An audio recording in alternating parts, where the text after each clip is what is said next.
आता है ग्रामीण बस्तियों के प्रकार, टाइप ऑफ रूरल सेटलमेंट।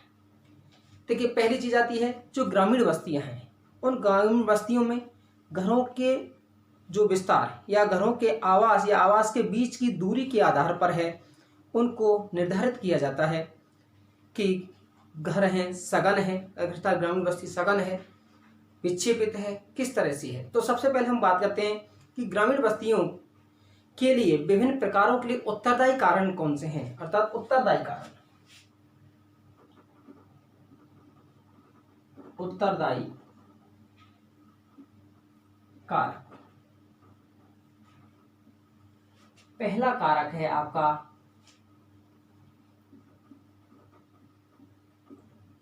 भौतिक कारक। आप जानते हैं भौतिक कारक, आपका भौतिक लक्षण, फिजिकल फैक्टर। सबसे पहले है आपको भूमि की आवश्यकता होती है, वहाँ अब क्लाइमेट की आवश्यकता होती है। उन सारी चीज़ों के कौन कौन से चीज़ें हैं जो आपको प्रभावित करती हैं। तो सबसे पहले है भूभाग की प्रकृति, नेचर ऑफ आपका भूभाग की प्रकृति।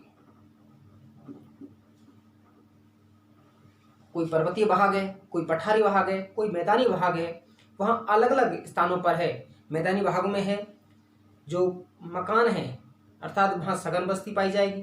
पर्वतीय पठारी वाले भाग हैं, वहाँ पर है आपके मकानों का आकार है वो क्या पाया जाएगा, छोटा पाया जाएगा, सीढ़ीनुमा आकार में पाया जाएगा। तो वो सारी चीज़ है।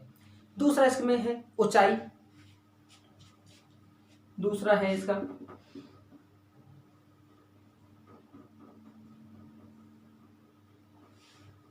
अर्थात ग्रामीण बस्ती कम ऊंचाई वाले भागों में है, सघन पाई जाएगी, अधिक ऊंचाई वाले भागों में विरल पाई जाएगी, अर्थात वो आपकी कम सघन होगी।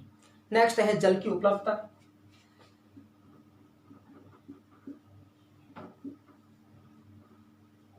जल की उपलब्धता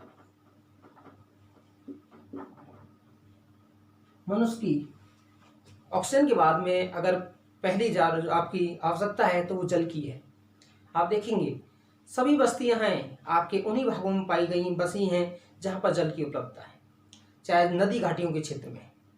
भारत में है सिंधु, आपका ये कहें हमारे मानव सभ्यता का विकास हुआ तो वो भी आपके नदी घाटी क्षेत्रों में, अर्थात जल की उपलब्धि वाले क्षेत्रों में। दूसरा जो मेजर कारण आता है आपका सांस्कृतिक या मानव जातीय कारक।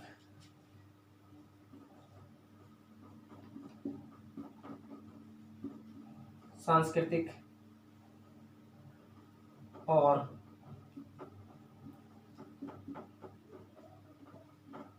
मानव जातीय। अब सांस्कृतिक में कि लोगों का कि सामाजिक संरचना किस तरह की है, जाति धर्म किस तरह का है, इसमें आता है सामाजिक संरचना,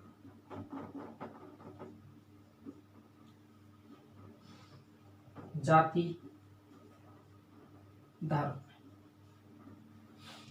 जहाँ सामाजिक बंधन अधिक होंगे, आपका मान लीजिए ऊंच नीच का भेदभाव होगा, वहाँ मकानों का या बस्तियाँ हैं अलग तरीका से बसाई जाएंगी कि केंद्रीय भाग में है जमींदारों के मकान हुआ करते थे और उसके दूर वाले भागों में है निम्न वर्ग के हैं वो रखे जाते थे। इसी तरह से जाति और धर्म के आधार पर भी है मकानों की आपकी बनावट है वो आपकी अलग अलग होती है। नेक्स्ट है तीसरा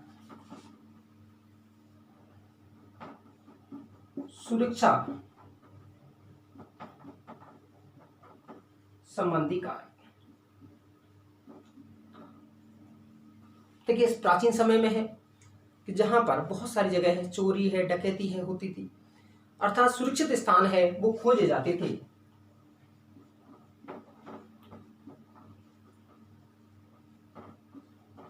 लोग कहाँ रहना पसंद करेंगे, जो कि सुरक्षित होगी। यही कारण था कि जहां पर जो गैरिसन नगर थे लोगों का बसाव है वहां पर आपका अधिक हुआ। फिर आता है ग्रामीण बस्तियों के प्रकार, फिर उन पर एक एक पर हम बात करेंगे। पहले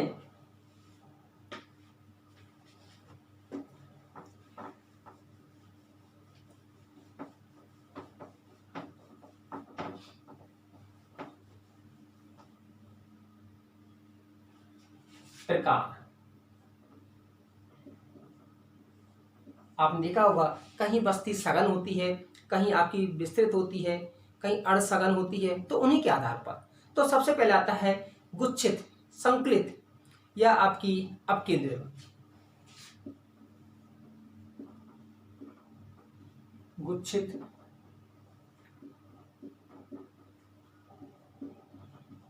संकेंद्रित, जिसे हम कहते हैं clustered settlements.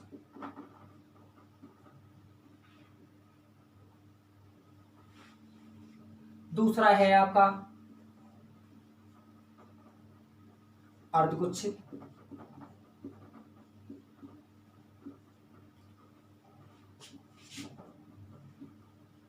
Semi clustered settlement. तीसरा जो आपका एक आप गुच्छित हो गया, अर्धगुच्छित हो गया, फिर है पल्लीकृत, हेमलेट टाइप का,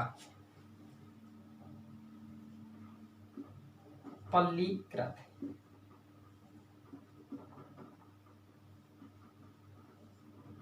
हेमलेटेड सेटलमेंट।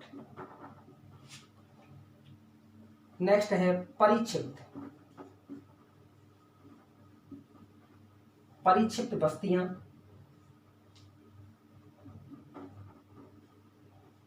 डिस्पर्स।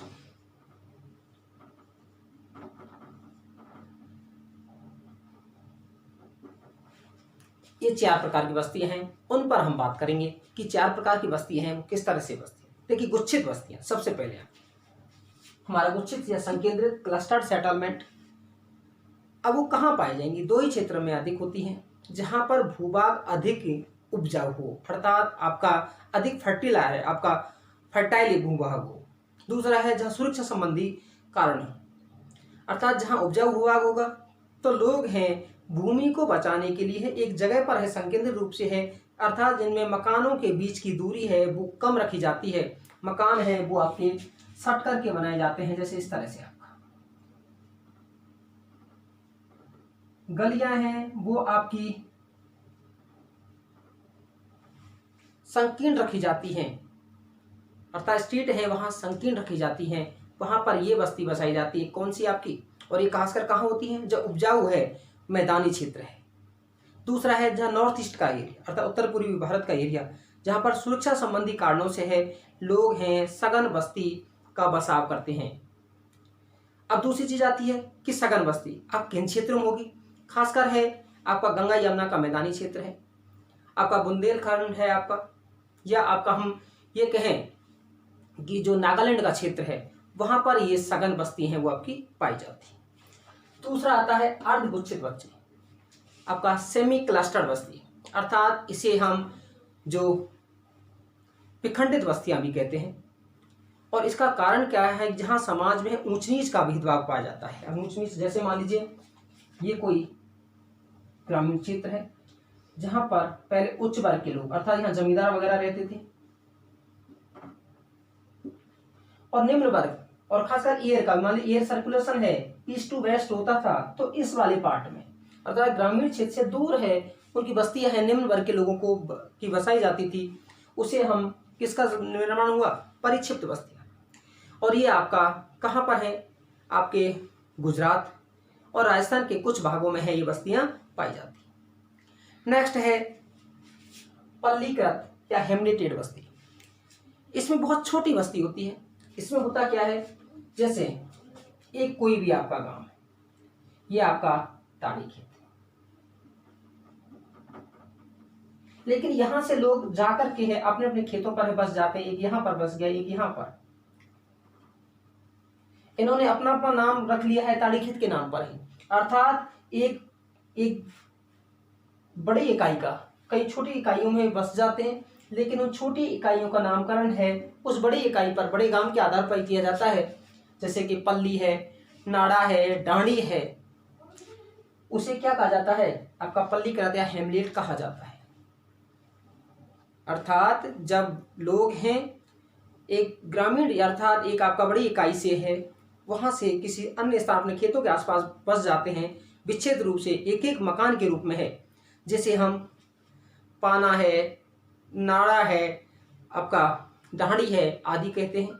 उन सभी इकाइयों का नाम है एक ही होता है, अर्थात सभी छोटी छोटी इकाइयों का नाम है वो एक बड़ी इकाई के आधार पर ही किया जाता है, लेकिन वो बिखरे हुए रूप में रहते हैं। और ये खासकर है आपके छत्तीसगढ़ हिमालय के क्षेत्रों में आप बहुत सारे मिल जाएंगे। शिवालिक हिमालय में देखेंगे, आप मध्य हिमालय वाले क्षेत्र में देखेंगे, तो ये आपकी बस्ती हैं जो पल्लीकृत बस्ती हैं वो आपकी अधिक पाई जाएंगी।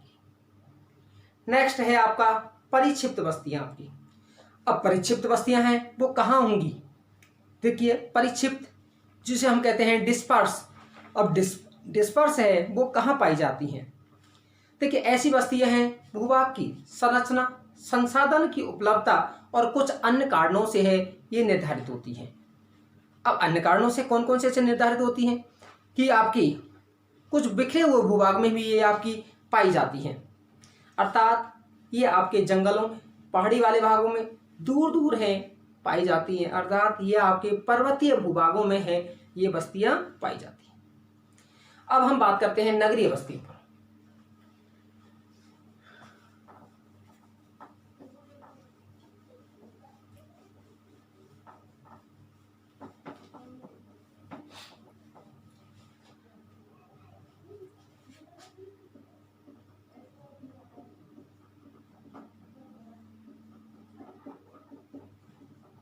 नगरीय बस्ती, अर्बन सेटलमेंट।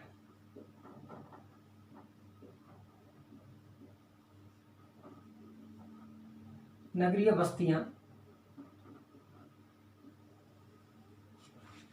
हमने पहले उसमें बताया था कि नगरीय बस्तियां क्या होंगी, अर्थात ये बस्तियां हैं विशालाकार में होंगी तथा सघन जनसंख्या यहाँ पर पाई जाएगी, और साथ ही साथ है यहाँ पर प्राथमिक कार्यों के अलावा लोग हैं अन्य व्यवसायों में हैं आपके लगे हुए होते हैं। उसके बाद आता है भारतीय नगरों का विकास व वर्गीकरण।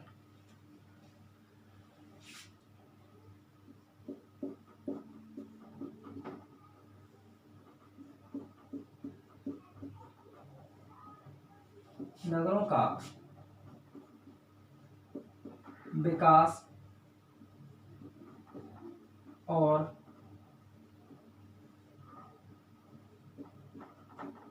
वर्गीकरण।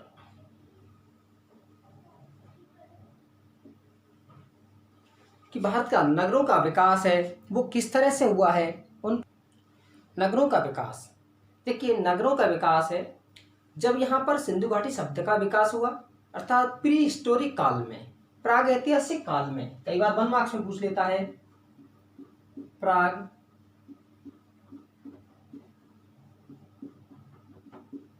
ऐतिहासिक काल में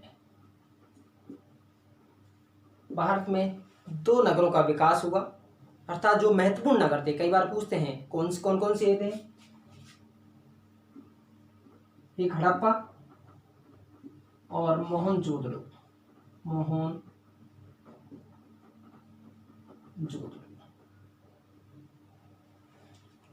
फिर यूरोपियन लोग आए, यूरोपियन में आपको पता होगा पुर्तगाली आए, फ्रांसीसी आए, डच आए, आपके जो ब्रिटिशर्स आए, और उस समय है नगरों के विकास में है उतार चढ़ाव है वो देखने को मिलता है। लेकिन सामान्य रूप से भारतीय नगरों के विकास को हम 3 रूपों में या 3 प्रकारों में रखते हैं। सबसे पहले हैं प्राचीन नगर,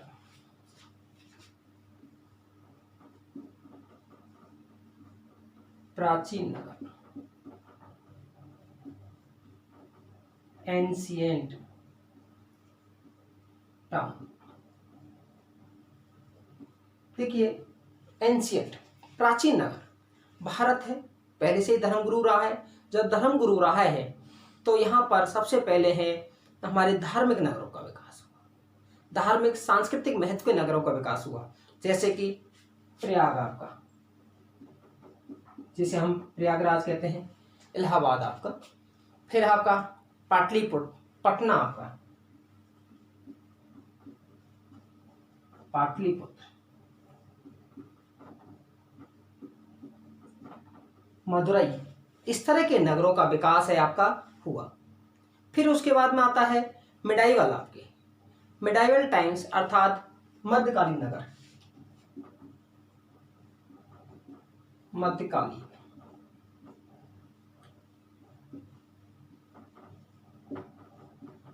मिडाइवल टाइम्स। देखिए मिडाइवल टाइम्स हैं कौन से हैं, जो कि एक आपके पुराने नगरों के खंडरों के रूप में है, उनका विकास हुआ है। जैसे कि हैदराबाद है, जयपुर है, आपका लखनऊ है, ऐसे नगरों का विकास है। आगरा है, जयपुर, लखनऊ, अर्थात जिन नगरों का विकास है राजा महाराजाओं के समय है वो आपका हुआ। और आधुनिक नगर नेक्स्ट है तीसरा, थर्ड,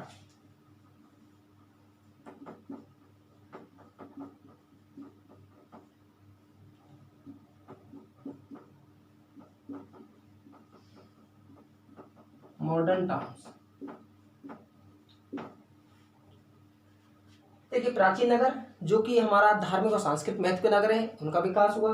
मध्यकालीन नगर जो कि राजा महाराजाओं ने बनाए थे, लेकिन कई खंडर हो चुके थे और कई आपके हैं वो आपके चले आ रहे थे, वो नगर थे। और आपके आधुनिक नगर जो कि अंग्रेजों के आने के बाद जहाँ नगरों का विकास किया गया, उन्हें हम किस श्रेणी में रखते हैं, आधुनिक। उससे लेकर के वर्तमान समय तक के नगरों को हम मॉडर्न टाउन्स में है वो आपका रखते हैं। अब आधुनिक नगर में हम देखते हैं कौन से हैं, जैसे वो आए उन्होंने, तो उन्होंने सूरत है, गोवा है, कोलकाता है, इस तरह के जहां पर उन्होंने अपनी नगरीय इकाइयां अर्थात वहां पर जहां उन्होंने औद्योगिक केंद्र के रूप में है नगरों का विकास किया। चेन्नई है, आपका मुंबई है, इस तरह के नगरों का। फिर अपनी सुरक्षा के लिए साथ ही साथ है, क्योंकि वो आपके ठंडे क्षेत्र से आते हैं तो उनको गर्मी है वो अधिक महसूस होती है, इस कारण से उन्होंने ग्रीष्मकाल के लिए है नगरों का विकास किया। ग्रीष्मकालीन नगरों के रूप में जैसे रानीखेत का, शिमला का, आपका आप देखेंगे डलहौजी है, शिमला में ही रहता था आपका, तो शिमला है, आपका कुल्लू मनाली है, अर्थात ऐसे नगरों का विकास किया गया। माउंट आबू है, ऐसे नगरों का विकास किया गया। उसके बाद प्रशासनिक नगरों के रूप में है उन्होंने कुछ नगर बसाए, और उसके बाद है कुछ औद्योगिक नगर भी उन्होंने बसाए। तो ये था उनके नगरों का विकास, आधुनिक नगर। और वर्तमान में है जो कई राजधानी नगर के रूप में है, चाहे वो दिसपुर हो, चाहे वो आपका गुजरात का गांधीनगर हो, चाहे चंडीगढ़ हो आपका, अर्थात वो कैसे हमारे आपके मॉडर्न आधुनिक नगर हैं। फिर आता है भारत में नगरों का वर्गीकरण।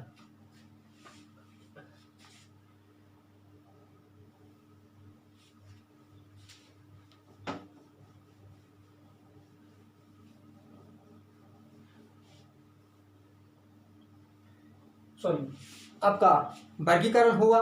फिर आता है भारत में नगरीकरण।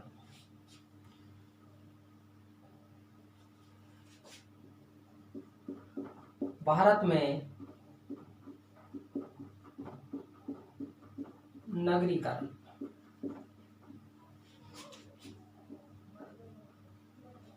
अर्बनाइजेशन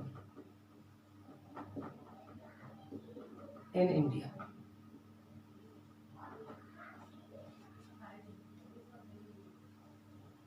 देखिए हम नगरीकरण की बात करते हैं तो भारत में 2011 की जनसंख्या या उससे पहले भी हम देखते हैं कि भारत में नगरीकरण की दर है वो बहुत कम हुआ करती थी। जैसे कि 1901 में भारत में है नगरों का जो हमारा प्रतिशत है, नगरीय जनसंख्या का जो प्रतिशत है वो बहुत कम था। जैसे कि 10.84% था। 1951 में है वो आपका 70.29%। 2001 में और 2011 में 31.16%, अर्थात वर्तमान में 31.16% है नगरीकरण, जो कि भारत की कुल जनसंख्या कितनी रहती है आपकी 37.7 करोड़। वो नगरीकरण है भारत में पाई जाती है। इस नगरीकरण ने है भारत में सकारात्मक भूमिका है वो निभाई है। फिर आता है कि भारत में नगरों का वर्गीकरण, अर्थात जनसंख्या के आधार पर भारत के नगरों का वर्गीकरण।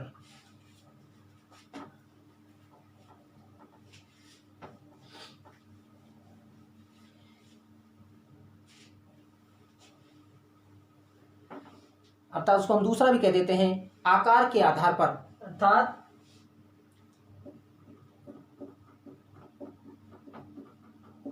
जनसंख्या के आकार के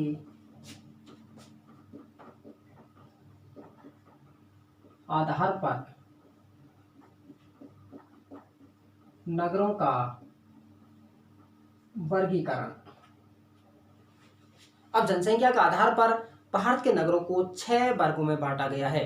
पहला कैटेगरी आती है नगरों का वर्ग।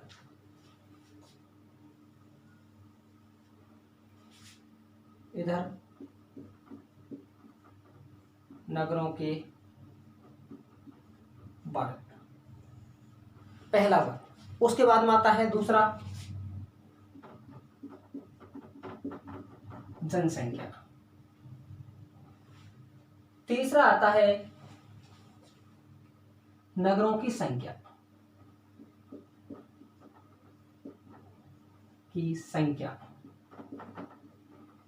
और नेक्स्ट आता है कि कुल नगरीय जनसंख्या का अनुपात, प्रतिशत, अर्थात प्रतिशत के रूप में।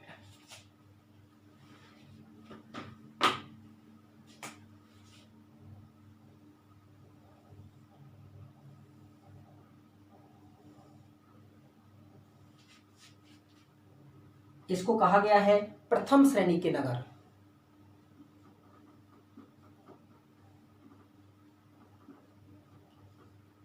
फिर है द्वितीय श्रेणी के नगर, फिर है आपके तृतीय श्रेणी के नगर, चतुर्थ श्रेणी के, पंचम श्रेणी के और छठी श्रेणी के। अब जनसंख्या के आधार पर हम बात करते हैं। प्रथम श्रेणी के नगर उनको कहा गया जहां पर जनसंख्या है 1 लाख या उससे आपकी अधिक होती है। 1 लाख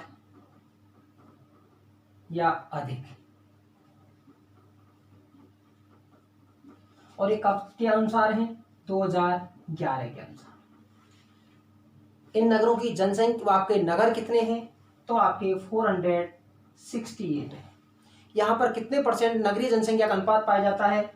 तो वो है हमारा 60.45%।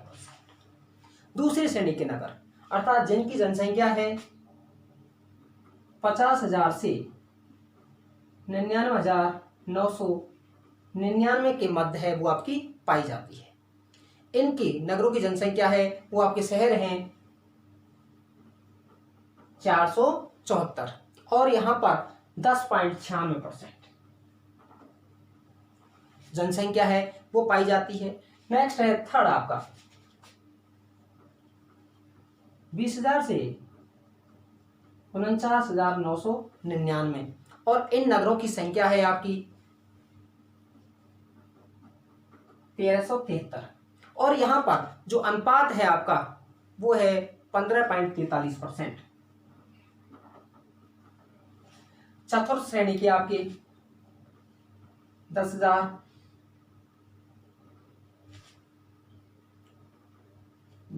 से 19,999 और इन नगरों की संख्या है आपकी 1683 और यहां पर अनुपात है आपका 8.45%। पंचम नगर 5,000 से 9,999 और इन नगरों की जनसंख्या है आपका, नगरों की संख्या है 1749। देखिए 1749 आप देखेंगे बढ़ रहा है आपका, अर्थात यहां पर जो आपका 4.29% और नेक्स्ट है 5,000 जिनकी जनसंख्या आपकी 5,000 है इनकी संख्या है 424 और कुल का अनुपात है 0.59। प्रथम श्रेणी 1 लाख या उससे अधिक, जहां पर नगरों की संख्या है 468 और यहाँ पर 60% से अधिक अर्थात 60.45% है वो आपका प्रथम श्रेणी के नगरों में। द्वितीय श्रेणी के नगर 50,000 से 49,999, जहाँ की संख्या है 474 और जो अनुपात है 10.96। थर्ड है आपका 20,000 से 49,999, जिनकी संख्या है 1373 और 15.43% है कुल नगरीय जनसंख्या का। चतुर्थ में है 10,000 से 19,999, नगरों की संख्या है 1683, जो कि कुल नगरीय जनसंख्या का अनुपात है 8.45%। पंचम 5,000 से 9,999, कुल नगरों की संख्या है 1749 और आपका अनुपात है 4.29। नेक्स्ट है छठी, जिसमें 5,000 थे और नगरों की संख्या है 424 और कुल का अनुपात है 0.59। एक चीज़ मैं आपको और बताना चाहूँगा कि पहले जब हमारे पास डेटा आए उस समय नगरों की कुल संख्या बताई गई थी भारत में 7,935, लेकिन अभी जैसे जो लेटेस्ट बुक आई उस बुक में इन्होंने बताया कि भाई 2017 में भारत सरकार ने डेटा जारी किया और उसमें बताया कि आपका 6,171 नगरों की संख्या है। ठीक है, तो ये था हमारा जो नगरों का। अब उसके बाद आता है कि नगर किन्हें कहा जाता है, महानगर किन्हें कहा जाता है, मेगा नगर किन्हें कहा जाता है।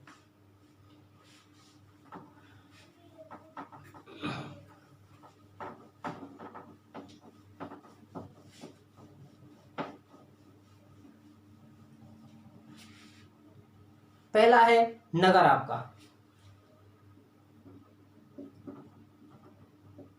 वह नगरीय इकाई जिसकी जनसंख्या है 1 लाख से अधिक लेकिन 10 लाख से कम पाई जाती है, वो कौन सी कहलाती है, आपकी नगर कहलाता है। दूसरा है महानगर,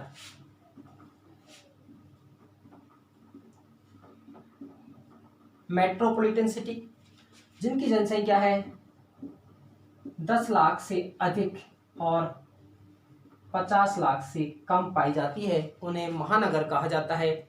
और नेक्स्ट है थर्ड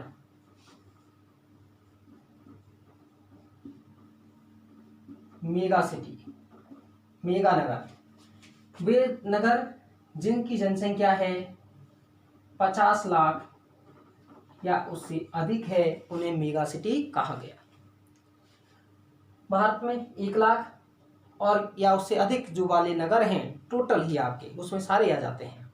मैंने बताया कितने हैं, अगर पहले बताए थे 7,935 थे आपके, लेकिन बाद में है इन्होंने कलेक्ट आपका उसमें संशोधन करके बताया 6,171। लेकिन महानगर जिनकी जनसंख्या 10 लाख से 50 लाख के बीच में होती है, जिसमें टोटल ही आपका अर्थात 10 लाख आपकी इनकी संख्या है, इससे अधिक भी हो सकती है 10 से 50 के बीच में, इनकी संख्या है 53 है और मेगा सिटी वर्तमान में 8 मेगा सिटी है।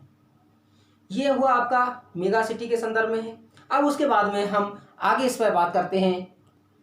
हम बात कर रहे थे मेगा सिटी। देखिए मेगा सिटी का और है एक चीज़ और है कि एक मेगा सिटी को और 3 और उसके लक्षण हैं। 3 लक्षण क्या हैं कि एक आपका नगर है और उसके साथ कोई एडजॉइनिंग नगर अर्थात बहिर्वर्ती नगर है, यदि उसको मिलाकर के 50 लाख से अधिक जनसंख्या होती है तो उससे भी मेगा सिटी कहा जाता है। दूसरा है जब कोई 2 नगर हैं आपस में विस्तार करते हुए एक दूसरे से मिल जाएं, जैसे हैदराबाद से सिकंदराबाद, उसे भी आपका मेगा सिटी कहा जाता है।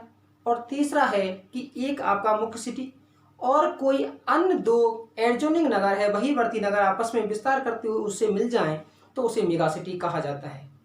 हम दिल्ली के संदर्भ में देख सकते हैं कि दिल्ली से आपका नोएडा है, इधर को आपका फरीदाबाद है, गाजियाबाद है, ये आपस में मिले हुए हैं, अर्थात वो सब कैसे एक आपके मेगा सिटी के रूप में है। दूसरा और देखेंगे हमने उसमें बात की थी जो प्रथम श्रेणी के नगर थे उसकी जनसंख्या, भारत की नगरीय जनसंख्या कुल अनुपात का कितना बताया था हमने 60.4 आपका 45% बताया था, अर्थात 60% से अधिक है। दूसरा है जो हमारे मेगा सिटी हैं, वर्तमान में भारत में मेगा सिटियों की संख्या है वो कितनी है, वो हमारी 8 है। और उनको पूछ लेता है क्रम से आपका जम्मा लेता है, तो मेगा सिटी में सबसे पहले है बृहत मुंबई,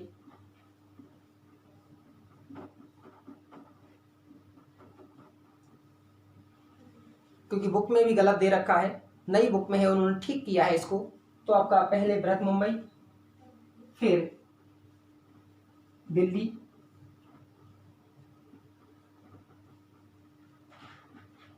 फिर आता है कोलकाता, फिर इसके बाद में है चेन्नई। चेन्नई हुआ। चेन्नई के बाद में है आपका आता है बंगलोर। बेंगलोर के बाद हैदराबाद। हैदराबाद के बाद अहमदाबाद, और अहमदाबाद के बाद पुणे है। अर्थात आपका बृहत मुंबई, दिल्ली, कोलकाता, चेन्नई, बंगलोर, हैदराबाद, अहमदाबाद, पुणे वे नगर हैं जिनकी जनसंख्या है वो हमारी 50 लाख से अधिक है। 3 नगर ऐसे हैं जिनकी जनसंख्या 1 करोड़ से अधिक है, बृहत मुंबई, दिल्ली, कोलकाता। अगर 1 मार्क्स में आता है तो आप इस तरह से इसको ठीक कर देंगे। नेक्स्ट आता है कार्यों के आधार पर नगरों का वर्गीकरण। आपका क्लासिफिकेशन ऑफ फंक्शनल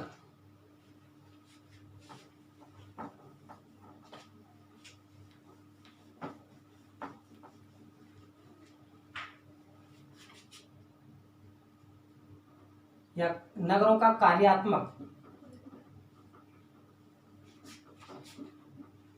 वर्गीकरण।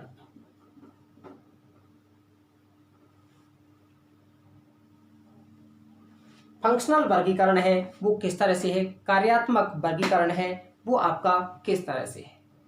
कार्यात्मक आधार पर कि कौन सा नगर है वो किस तरह के कार्य है, अर्थात कार्य की विशिष्टता के आधार पर नगरों का वर्गीकरण है वो आपका किया जाता है। सबसे पहले आता है प्रशासनिक नगर।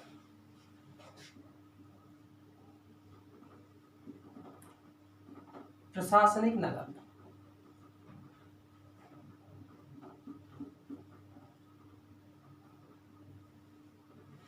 आपका एडमिनिस्ट्रेटिव टाउन। आपका प्रशासनिक नगर कौन से हैं, वे नगर जो आपका जो देश की राजधानी है या राज्यों की राजधानी के वाले नगर हैं, अर्थात जहाँ एडमिनिस्ट्रेशन का काम किया जाता है, चाहे डिस्ट्रिक्ट एडमिनिस्ट्रेशन का काम हो, जैसे दिल्ली है, देहरादून है, जयपुर है, चंडीगढ़ है, अल्मोड़ा है। इस तरह से कैसे हैं वो प्रशासनिक नगर जहाँ एडमिनिस्ट्रेशन संबंधी कार्य आपका किया जाता है। नेक्स्ट है आपका औद्योगिक नगर, इंडस्ट्रियल टाउन।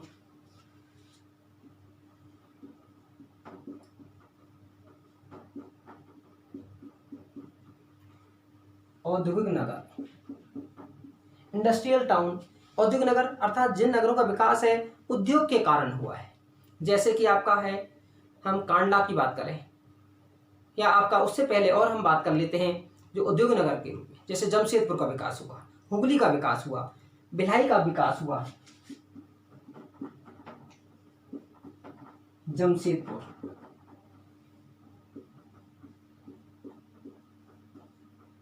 हुगली, वो कैसे हैं आपके आपके औद्योगिक नगर हैं। नेक्स्ट है परिवहन नगर, ट्रांसपोर्ट नगर।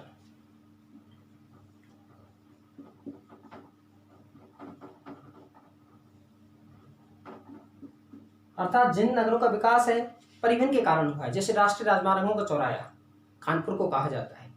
अर्थात किस तरह के नगर हैं, चाहे आपके जो पोर्ट हैं, आपके मेजर पोर्ट मुंबई है, कांडला है, आपका जो इसकी बात करते हैं कानपुर है, अर्थात परिवहन के नगर के रूप में कांडला है, मुगलसराय है,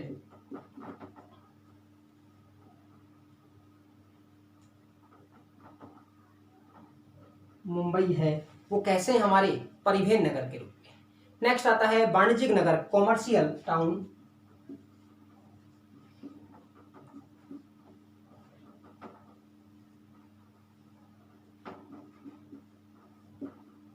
कॉमर्शियल नगर अर्थात जो वस्तुओं का व्यापार का है वो आपका आदान प्रदान करते हैं।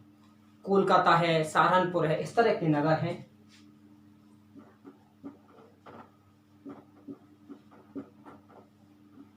मुंबई भी आपका जहां स्टॉक एक्सचेंज है वो वाले नगर हैं जहां पर इनका विकास किया गया है। नेक्स्ट है खनन नगर।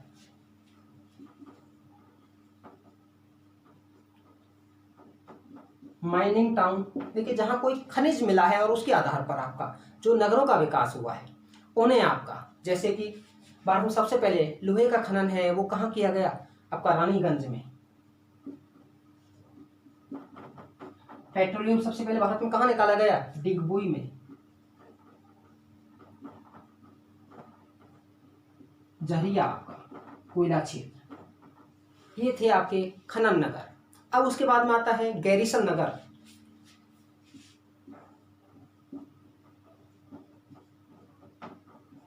गैरीसन या छावनी, जिसे हम गैरीसन कैंटोनमेंट सिटी कहते हैं, टाउन कहते हैं, जैसे कि रानीखेत है आपका।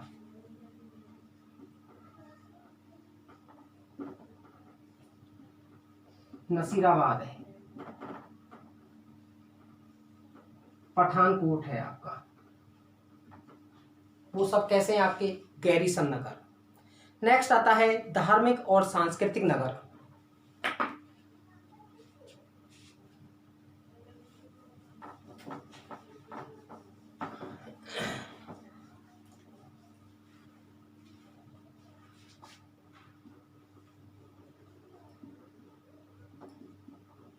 धार्मिक और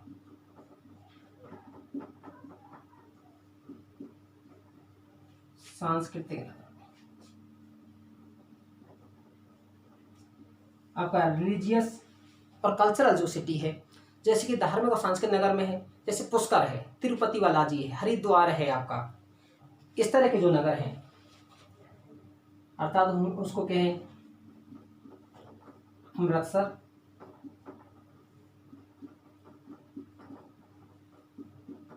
हरिद्वार, तिरुपति, वो कैसे हैं आपके धार्मिक। काशी आपका, या अर्थात उसको कहें वाराणसी आपका। नेक्स्ट है एजुकेशनल सिटी आपके शैक्षणिक नगर, अर्थात जो नगर शिक्षा के केंद्र के रूप में प्रसिद्ध हुए। जैसे वर्तमान में हम बात करें पिलानी, कोटा आपका मेडिकल शिक्षा के लिए,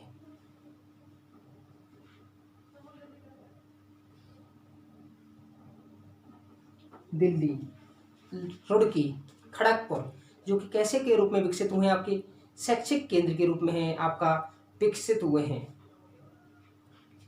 उसके बाद हम बात करते हैं आपके पर्यटन नगर,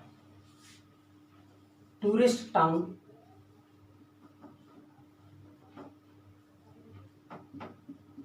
पर्यटन नगर के रूप में आप देख सकते हैं, चाहे मनाली है, कुल्लू मनाली है,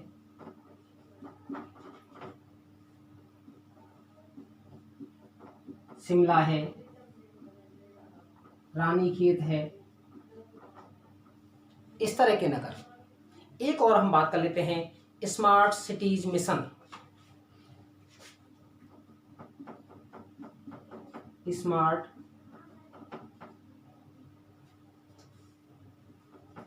सिटी मिशन, भारत सरकार ने है, अर्थात एनडीए सरकार ने है, इसको शुरू किया गया। और इसके किस लिए शुरू किया गया कि वहाँ ऐसे नगरों का विकास किया जाए जहाँ आधारभूत सुविधाएं हैं वो उपलब्ध हों, और एक बड़े भूभाग को, एक समग्र जनसंख्या को उसमें सम्मिलित किया जाए। और सबसे पहले 100 नगरों का चयन किया गया कि जहाँ पर है ऊर्जा की ज़रूरतों की पूर्ति है वो वहीं से हो, आपका सतत विकास का लक्ष्य है वो आपका प्राप्त किया जा सके, संसाधनों का सही उपयोग करके है, सस्ती दर पर है सुविधाएं है वो आपकी उपलब्ध कराई जाए, तथा और नगरों के लिए एक मॉडल नगर के रूप में इनका विकास है वो आपका किया जा रहा है, जिसमें हर आपके स्टेट से है कुछ नगरों का चयन है इन्होंने किया है। ये था हमारा जो टॉपिक है। कैसा लगा आपको? आप इसको ज़्यादा से ज़्यादा शेयर सब्सक्राइब कीजिएगा। धन्यवाद।